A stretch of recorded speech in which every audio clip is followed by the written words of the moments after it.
Folks, welcome back to the Doing It Diesel Shop. Caleb here. First off, an apology. If you noticed, our last video seemed exceptionally poorly edited. I guess all of them are poorly edited because I did it. But it picked up the YouTube censorship, picked up the radio. And just because it was in the background, hit me with a copyright deal. You're like, oh, well, if this were to be monetized, we'd pay it forward to the copyright holder. Well, nobody's going to capitalize on anything I do, at least for free.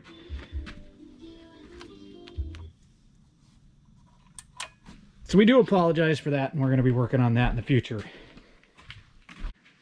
In tonight's video, we're going to be doing a shop tour, and I felt like I owed you an explanation or a backstory, a little bit of a pitch before we get into all that of who we are and where we came from.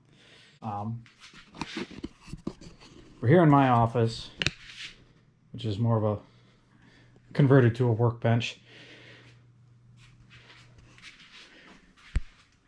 But we keep the inspiration there. Some days that's for the customers and some days it's for me. So, I am the son of a fourth generation farmer. Born and raised on this farm, a dairy and swine operation. Childhood, which I couldn't change for nothing. Turned to 8 years old, my parents started us each out with a spring heifer. Raised her all up, showed her everything. Went through two AIs with Black Star semen before we got her to take. And at that time, that was a pretty big deal for an 8-year-old. She was turned out with the dry cows, or was dry, turned out with the heifers in January, and tried to cross the creek, fell, legs spread out, froze to death, died. And that was it for me in the dairying. So wasn't going to milk cows. So now here we are.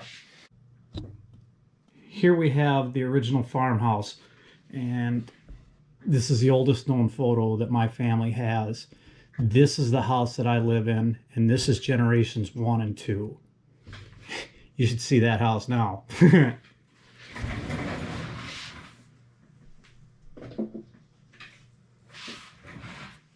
So that's it. I help my dad farm a little bit. I'm moving into that operation a little bit. Nothing, at this point, it's in the acreage and stuff that it is, it's a hobby. And that's what it's going to be, but I'm going to do what I can here with the shop and some other stuff to keep that going so that I got hopefully generations 6, 7, 8, moving down the line. Our shop is 86 by 106 by 16. That's the dimensions. It was the biggest building I could get basically in the area I had to work with lengthwise at the 106 dimension. How we arrived at the 86-foot dimension, the depth, was that I found the longest truck I could find that I would routinely work on. Opened the hood. It was on a 53-foot trailer with a short pin, and that came out to like 83 feet, 82 feet. And so to get the hood open, so pull a tractor trailer in, the longest thing you could find, pull it in, open it. And that's how we arrived at that dimension. I knew that it was more than enough to get 2 tractors or quad axles in and have room in front of them to work. You can see our doors are spaced a little bit closer together. And I wanted as many access points in and out of the building as possible. And having the building longer in depth, you have more room in front of and behind the vehicles to work instead of trying to do it all to the sides.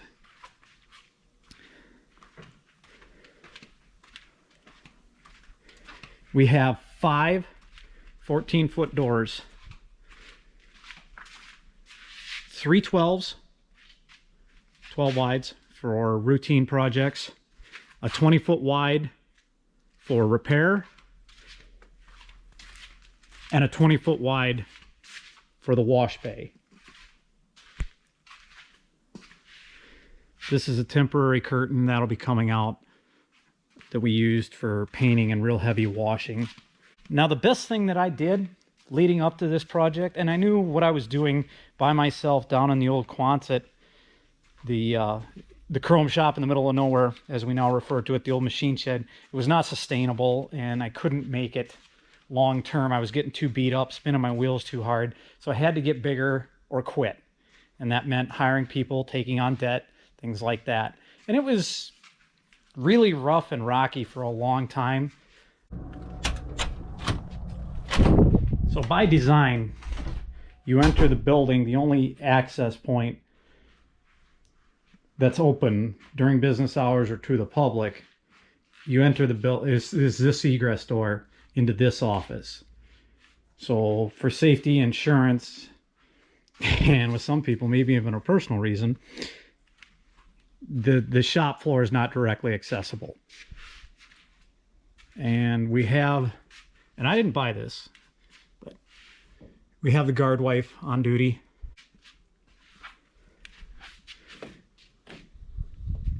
The office areas are 10 foot wide, and they span 60 feet into the building. First office is 11 by 10. My office is 10 by 10, and it's an absolute mess. But I'd do it over again, I'd probably make that office a little bigger and this one a little smaller. Next, we have our break room. Motion activated lights for ease and electricity savings. Put a window in here, thought being that when people are on break, if I had to talk to them, took a phone call, something like that, we could communicate back and forth. There's also a sliding office sliding window, excuse me, between the offices to allow us to communicate, and we can close them for when privacy is desired. Got a sink, microwave. We made this stainless top counter. It's just plain old mill grade stainless, bent on a break. Left ourselves room for a stove. This room is 10 by 20, and with 6 of us here every day now, it's not big enough. 6 I always thought would be the maximum number of people. I didn't think we would get there quite this quickly. This building's 4 years old.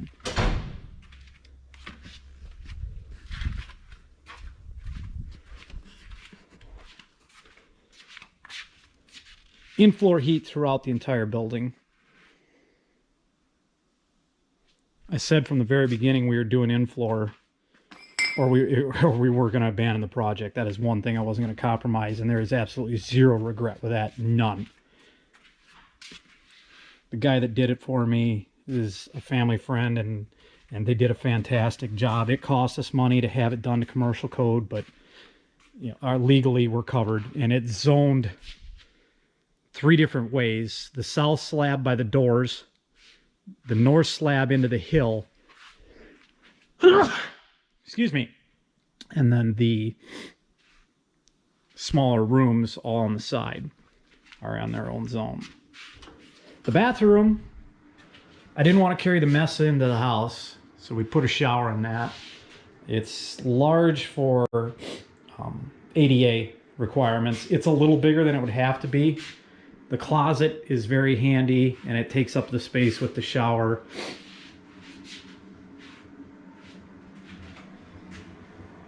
We're on duty. It's 8 by 10. I would probably make that a little smaller if I had it to do over again. It really worked out well having this set in to 8 feet, which left us room for a mop sink, which I believe was required by code. Of course, an eye wash station, which you have to have, and fridge. We added power hose reel. Everything in the building that I can is on retractable reels, because I don't like messes. I don't like cords, hoses, and things on the floor. Moving on to our final room, we have our tool room, which is 10 by 20. And this gets crowded. Again, it was a good concept. Air dryer purge. It was a good concept. maybe just not taken far enough. It's like a machine shed or a manure spreader. It's never quite going to be big enough. There's our boiler and all the pumps for the floor system. Our 3-zone thermostats, which monitor floor temperature. That's one thing I have an issue with. It's hard to regulate air temperature based on outside. I don't know if switching that to monitor on the air would be easier or not.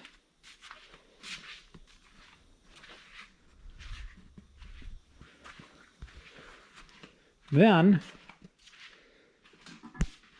we have a steel constructed mezzanine that was required to be freestanding by code.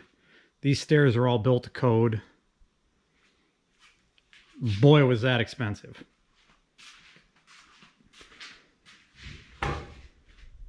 We have our FSX line of DPF cleaning equipment and processing equipment underneath there, which all worked out really well.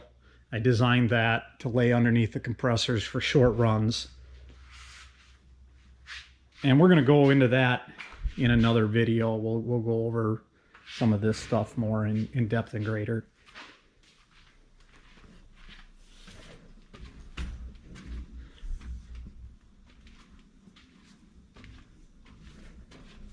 Everything I could design was in the name of efficiency.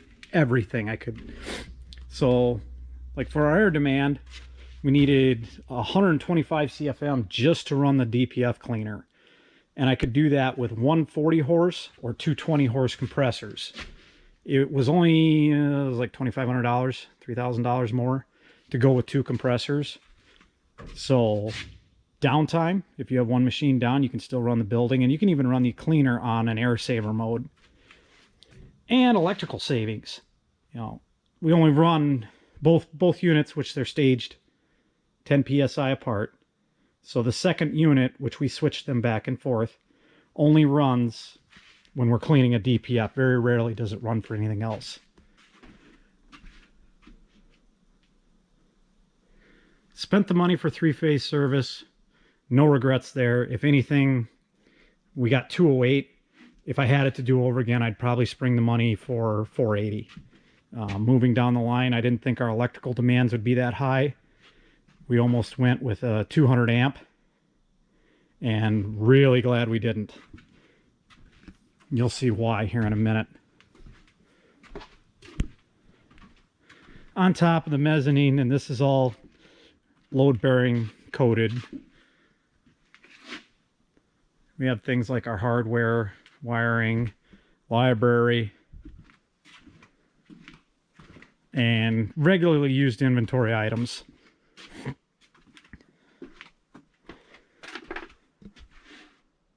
And of course, messes in the corner. Stack of ECMs.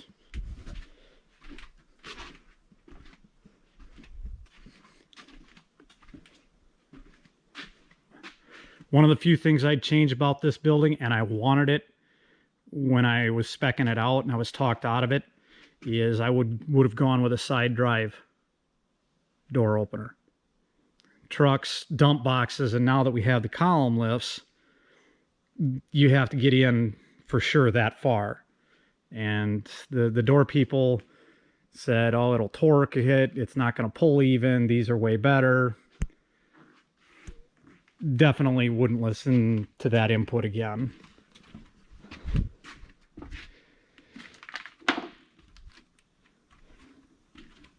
Kimball Midwest fittings, things like that, hardware, stainless.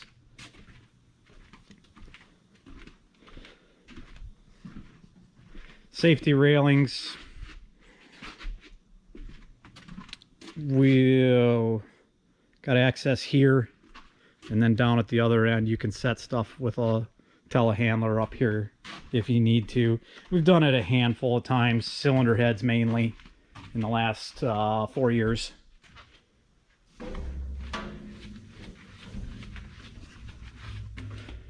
Stemco seal drivers, Meritor seal drivers.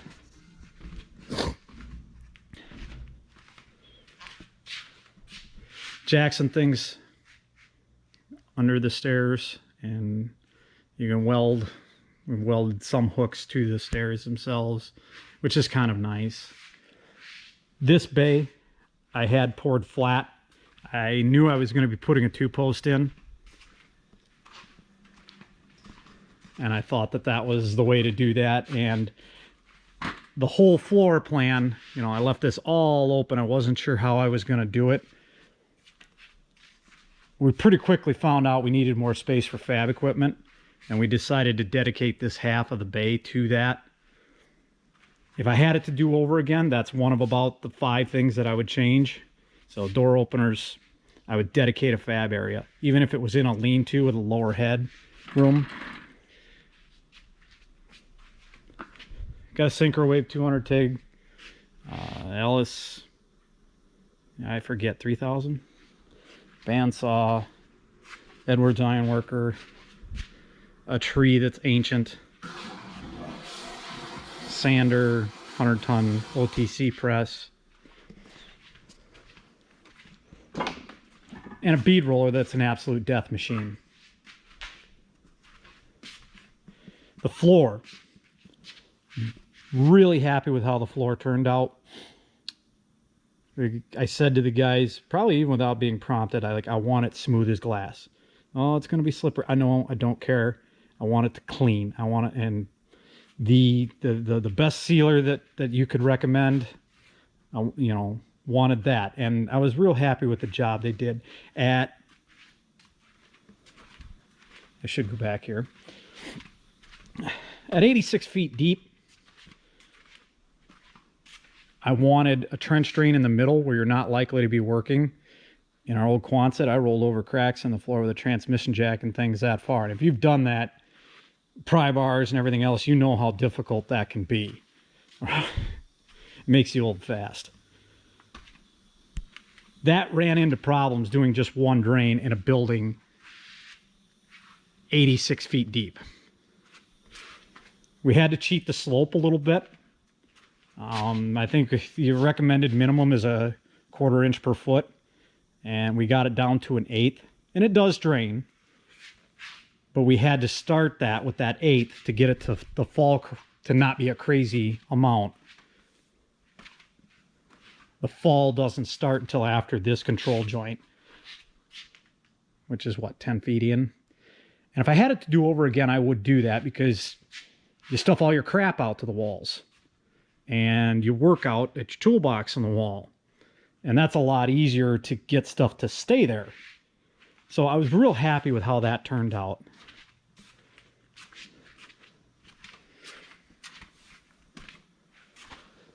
Not too long into it, we started doing more automotive work, and we realized that the 9,000-pound used lift that I had bought was not enough. Definitely, if you have any sort of employees or anybody nearby, recommend it. It's required. Get an AL certified, AL, what is it, J? Certified lift? ALI, this tag. Didn't know that for a long time, but that's a legal requirement. This is a 12K 2-post Challenger. Real happy with that lift.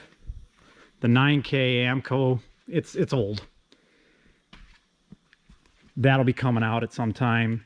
I don't know that I'm going to replace it. I think one lift at this point is enough.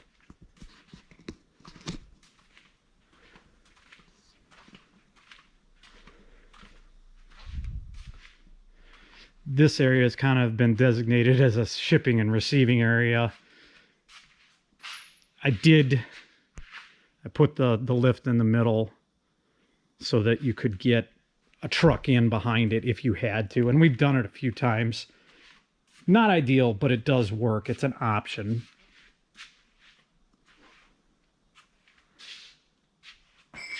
And Oliver is still the finest in farm machinery. Retractor reels on in between every bay, and in the center between every bay. Never should be a cord on the floor, never.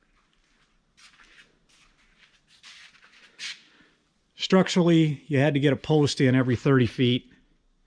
And you can see how that laid out actually pretty good for us. We were able to skip one here, which allows me, if I ever so needed, and because you don't know where life or industry is going to take you, we could take both these doors out and put one 25-footer in. I don't ever see that happening at this point, but I didn't see a lot of things happening that ended up happening.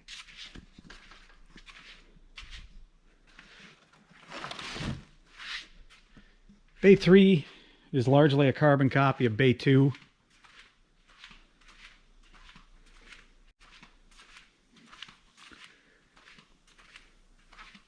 We did design the jib back into this bay a ways.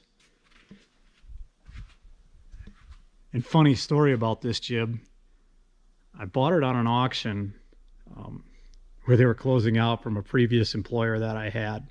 Who knew?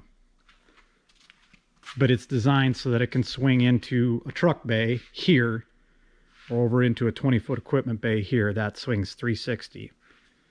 And it works really well. It's pretty much good for cylinder heads. I wouldn't pull in a complete engine with it. It's not that big, but we have a gantry and other tools for that. Oh, back around the 46. Which has now had, I think 3 of the guys have taken a hand at it, and they got it another inch or so, but we're not far from getting the angry beavers and cutting torches out. My toolbox, which you've already seen in another video. We're not going to go into that right now. And yes, it's my pride and joy, or one of them. I did backlight this sign. The guy that designed the steps for me asked me like if we could do something in it. And I'm like, well, I want the company name in it. And then I just backlit it with LEDs. That's on 24/7, 365.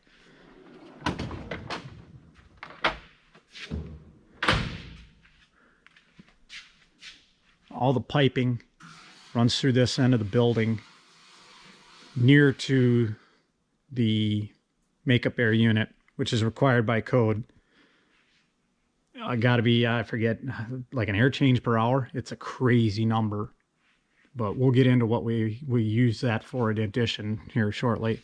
Hung hose reels in between each bay, and I haven't done it yet, but I'm gonna run one around the backside and back over to the tank, 400-gallon tank, and we'll have a loop system. But you know what the price of copper has done, so I'm putting that off. There's our control for the makeup air and air conditioning, central air. Again, had a choice between I think it was 1 10-ton or 2 5-ton units. Went with the 2 5-ton units. Downtime and efficiency. You definitely don't turn it on and off. You gotta get the temperature down and the humidity down and keep it there. But once it does that, it does cycle down to 1 occasionally. Put a window in between each bay, except the wash bay, because I figured that'd get all full of crap.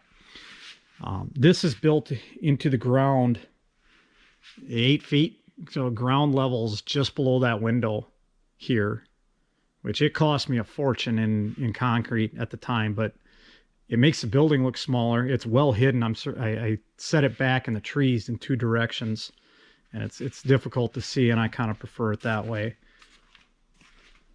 I did receive a lot of pushback on liner tin. There was discrepancies on the way my estimate was written, and a lot of people said, oh, you should leave the foundation exposed so you can lean stuff up against it. I'm like, I don't want to. In the end, I got my liner tin. It didn't like that, but it is what it is. Moving on into the 20-foot equipment bay.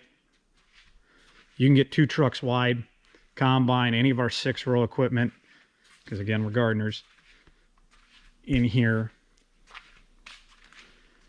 The Challenger column lifts, buy those again in a heartbeat. Gonna get me 10 plus more years out of my career, I'm sure of it. And moving down the line, they're so popular in the shop here, we might even buy a second set someday. I really think that could happen. Our central oil drops down. This is the center of the building. Our CB base goes up through there so that when I'm driving truck, combining in the fall, the wife and I can talk and keep things moving. The oil bulk's over there, and I plumbed that over myself.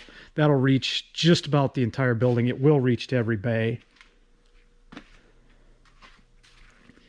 These are recycled 8-inch I-beams. I wanted those in the floor in the equipment bay a few foot in. So if I got to straighten something, you can weld an anchor to it. Pull, you know, you got some place to hook downward. It was a nightmare to, you blew holes in them and re-rotted them into the cement. But to get the heating tubes, originally we were going to try and go around them. Well, we ended up going through them. Boy, was that a nightmare to blow all them holes through that and fish them through there. But the juice is worth the squeeze. Our Punisher Edition floor scrubber. This was money well spent. Every time we take something out, we scrub the floor if we can get to it. Sometimes in between.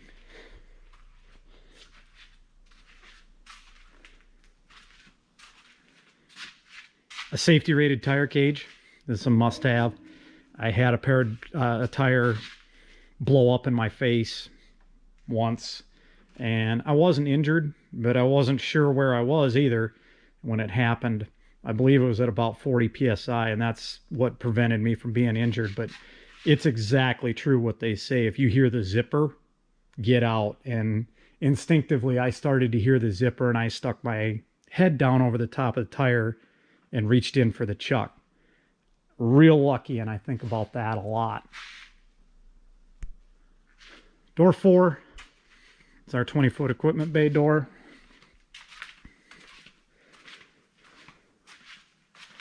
We got the blue cherry stashed here between door 4 and door 5. Should be, like to have it running soon so we can start, or at least move it. It's getting to be in the way.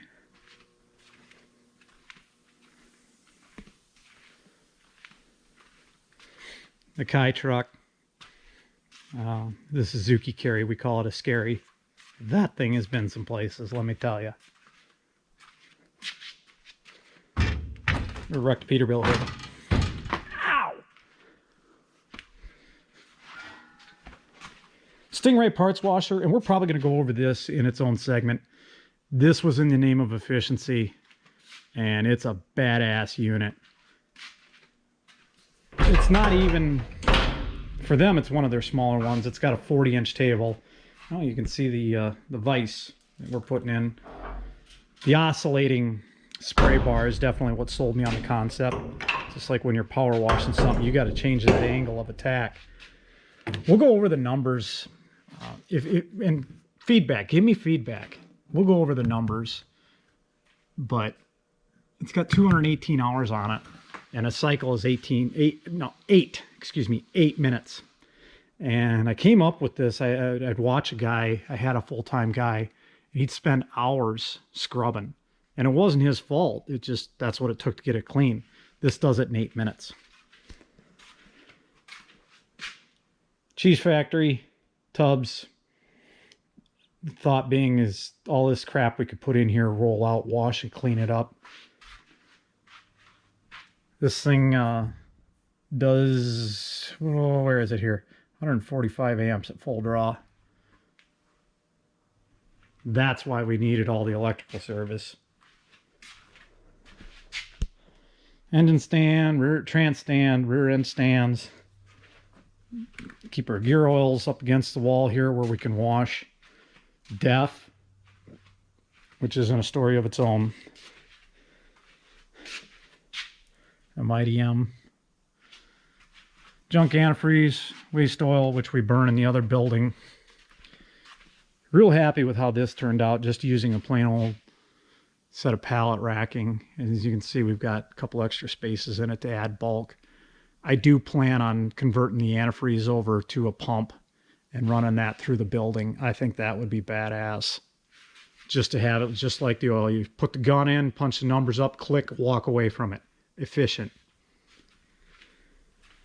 Same thing with the gray filter crusher. Something that I would have had to have hazardous disposed. We can crush them. I recover the oil, which we burn. And then, you know, you've got recyclable filters. It's environmentally friendly, and it is a cost savings, albeit minimally. Used to run a diaphragm pump for waste oil. It got to be too much. We have these area vac carts now. They work, they leak, they're not perfect. Our egress door for the wash bay, originally I planned on having staff coming in and out this door. It's switched separately. It didn't work out that way. Code around here, or if that's federal, I don't know, is 75 foot as the crow flies. So that's why we have a door clear over there, one here, to get the one where we really needed it. And because we put the stairs in, we had to add that fourth door. Power wind hose reel. Here's the exhaust fan for our makeup air, which is why if we do paint, we draw the curtain and paint over here, and the 20-foot door. What would I change? What did I do right? The best thing was going to as many shops as I could and asking questions. And the most important question I think that I asked, and I made sure to ask this to everybody, what did you screw up? What would you change? And I learned a lot from that. And I learned a lot from just checking out everybody's shop. What would I change? I would go to an 18-foot sidewall with probably just the equipment doors at 16 feet. The new combine, well, new to us, so new old combine. It went in the building, or went out the building, it wouldn't come back in. It was that close. And a 16-foot door would eliminate that. I went with 14s because I felt anything has to go down the road. If it doesn't go under 14 foot, it comes apart to go under 14 foot. A dedicated fab area, I would add that. And the side-wide garage doors. That's my list. That's the short list. I'm sure I'll come up with more. But all in all, I'm very, very happy with how it turned out. I did not know at all what I was doing. Most of the mistakes that I made were logistical. So I look forward to your comments, thoughts, even criticisms. Give me some feedback on what you liked, what you want to see. And we sure would appreciate like, subscribe, share. And thank you for watching.